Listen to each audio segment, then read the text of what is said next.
Bienvenue à tout le monde, bienvenue à InfoMonde QC. Wow! Petite vidéo assez extraordinaire que j'ai trouvé. Un chef-d'œuvre. Pour ceux qui pensent qu'il n'y a pas de justice, la justice est plus longue à arriver. Mais elle finit toujours par arriver. Hein? Un mensonge peut s'éterniser, mais à un moment donné, la vérité finit toujours par sortir.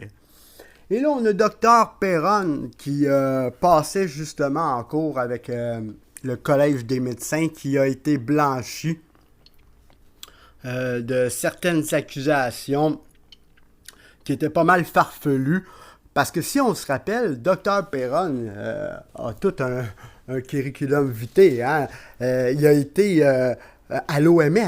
Hein? Il a fait des campagnes de vaccination. Il s'est occupé d'un hôpital. C'est quelqu'un qui connaît son métier et on a voulu le faire passer pour un complotiste. Et dans le fond, ce qu'on va voir, c'est qu'il avait raison. Et que nos leaders politiques qui s'acharnaient sur nous autres et mettaient une pression sur le peuple pour rien.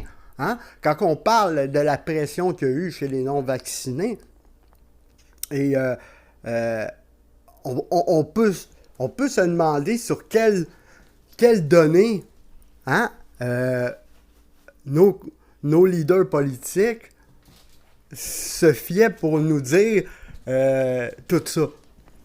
Fait que, on va écouter ce petit bout de vidéo et je vous reviens après. J'aimerais bien faire un bêtisier de tout ça parce qu'il y a des ministres, des journalistes, des experts de plateau qui ont déclaré l'année dernière, maintenant c'est prouvé que ce soi-disant vaccin miracle protège à 95% de la transmission. C'est pour ça qu'il faut vacciner les enfants pour pas contaminer les personnes âgées, etc. Donc tout ça c'était un mensonge, tout ça c'est révélé.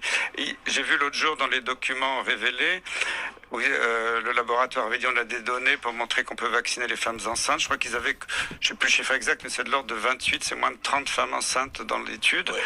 Et ben sur les 28 femmes enceintes vaccinées, 27 ont fait une fausse couche. Il y avait une seule qui a donné vie à un enfant en bonne santé. Ah oui, reconnu, ça, prouvé. Ah ben c'est dans le document de Pfizer, c'est pas moi qui l'invente, c'est ce qui a été révélé au grand jour. Donc, et vous vous souvenez, l'année dernière, Olivier Véran qui avait dit d'abord on vaccinera jamais les femmes enceintes. Après, quelques mois après, lui-même injectait une de ses collègues qui était enceinte. Oui. Donc, on se rend compte, parce que moi ce qui me choque là-dedans, c'est pas que j'étais particulièrement contre ces nouveaux vaccins avec des techniques totalement nouvelles, mais même un vaccin classique sur un nouveau virus, c'est 10 ans de recherche clinique, de recul sur l'efficacité, la tolérance, c'est 10 ans. Et là, en quelques mois, pouf, c'est sorti du chapeau, c'était prouvé que tout marchait bien, que c'était parfaitement toléré, et maintenant les signaux d'effets secondaires graves dans le monde sont dramatiques. Alors justement, de ce point de vue-là, vous parlez de la vaccination des enfants. Écoutez ce que disait le 5 juillet dernier, donc il y a quelques mois, Cyril Cohen. Cyril Cohen est directeur du laboratoire d'immunothérapie de l'université de Bar-Ilan en Israël. Il disait ça sur LCI. Je rappelle que Cyril Cohen, moi je l'avais eu en débat, je me rappelle quelques temps avant, c'est qu'Israël a été très avancé dans la vaccination, énorme. Enfin, ils ont vacciné la quasi-totalité de la population. Et Cyril Cohen, qui disait, oui, ça marche très bien, à diverses reprises, voici ce qu'il disait le 5 juillet 2022 concernant la vaccination des enfants. Écoutez. Oui, bonjour Thomas. En fait, cette vaccination va être offerte aux parents qui le désirent. On sait déjà que lorsqu'on regarde les chiffres de la vaccination des 5-11 ans, ça n'avait pas eu trop gros succès au niveau de la population, vu que on va dire un peu moins de 20% des parents ont vacciné leurs enfants dans cette tranche d'âge. Donc là, on s'attend même moins, je vous le dis sincèrement. Et de la même manière, personnellement, je ne vois pas trop l'intérêt pour des enfants en bonne santé aujourd'hui de les vacciner en delà de l'âge de 5 ans avec un vaccin qui est basé sur une protéine qui est la protéine de la souche originelle, surtout lorsque l'on sait que le bénéfice aujourd'hui, à l'ère de l'Omicron, des BA4, des BA5, des BA2,75, je dirais l'avantage, ou du moins le bénéfice du vaccin, essentiellement au niveau de la prévention des maladies graves. Lorsque les enfants font très rarement des maladies graves, donc si on prend tous ces facteurs ensemble, je ne pense pas que c'est une chose, à mon avis, personnellement, si j'avais un enfant dans cette tranche d'âge, je ne courrais pas le faire vacciner aujourd'hui. Voilà, si.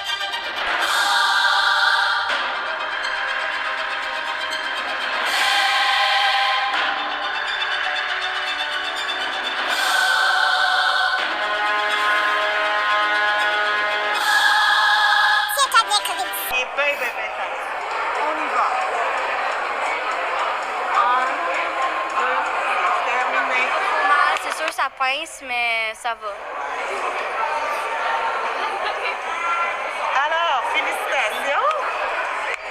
Et est-ce que tu as choisi ton collant de Noël? Vacciné dans les 5 à 11 ans. Oui. Raconte-moi ça. Qu'est-ce qui est arrivé? Comment ça s'est passé? Ben, je voulais protéger mes grands-parents. Puis aussi, je voulais les montrer que le bon exemple. Au début, j'ai eu un petit saut, mais ça a zéro fait mal. J'ai rien senti. Quand est-ce que tu t'es fait vacciner? Hier. Hier. Puis là, aujourd'hui, tu sens-tu que t'es fatigué ou t'as mal? Fait que le petit garçon voulait montrer le bon exemple. Hein? Il avait peur. Il était affecté sûrement psychologiquement, comme la plupart des enfants, qui avaient peur de tuer ou de contaminer le grand-parent, hein? Et qui meurent à cause de eux, à cause qu'ils ont été trop égoïstes pour vouloir se vacciner. Hein? Et tout ça était basé sur quoi? Était basé sur du vent.